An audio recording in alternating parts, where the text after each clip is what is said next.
All right, week 3 of the nervous system reset, we are diving into the cardiovascular system. So, this is exploring how your heart and your lungs help to regulate your nervous system, and we know that exercise is a huge part of this.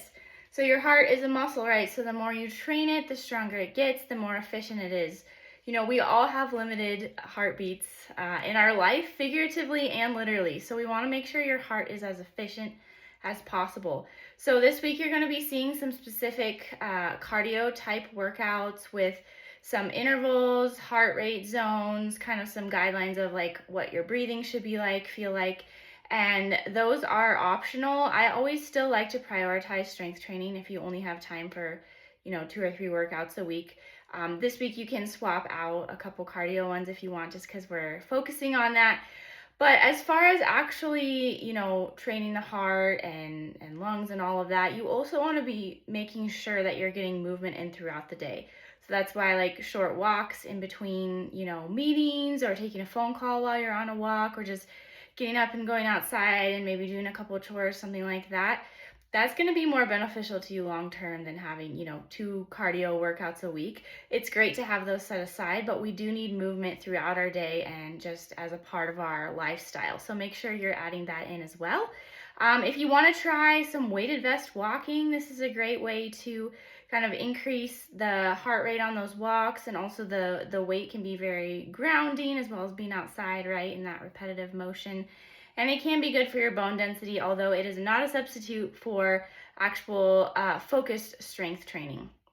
Now, when we look in terms of nervous system regulation, you're going to hear something called HRV, or heart rate variability. Now, this is generally what your smartwatch, Fitbit, fitness devices are measuring. That's giving you your recovery score. So, of course, that's going to take into consideration sleep, exercise, that kind of thing. But when we're looking at heart rate variability, this tends to be the range between your lowest heart rate for the day and then your highest. So now, of course, none of us want a flat line, right? Because that means we're going to heaven to be with Jesus. But we want to have the biggest gap between heart rate that we can. So like at night, we want this dipping really low. And when we're resting, we want this dipping really low. This is why it's important that we manage our stress, right? Because if it's always elevated, even when we're sleeping, we're not going to have that big variability.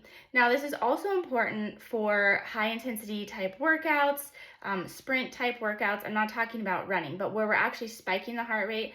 And this can look like getting it up for 10 seconds and then like having it come down and then getting it up again. So hills are a great way to do this. Again, the workouts that I'm giving you are going to have some of these like intervals, because what that's doing is we're getting a big spike in the heart rate and then we're allowing it to come down. And as you get more fit, the time it takes to come back down to resting will actually get shorter, and that's what we want. So we want you getting your heart rate up, right? We don't want you just being a couch potato. And we also want that heart rate to come down when you're resting. So you have this big variability, and that's going to be what helps you be the healthiest, give you longevity. It's going to be the best for your heart and your lungs, but also for your brain, your nervous system, all the good things. So this week, we're focusing on cardiovascular health. You're going to see lots of fun resources, videos, articles, so check those out. And if you have any questions on the workouts or anything else, just hit me up.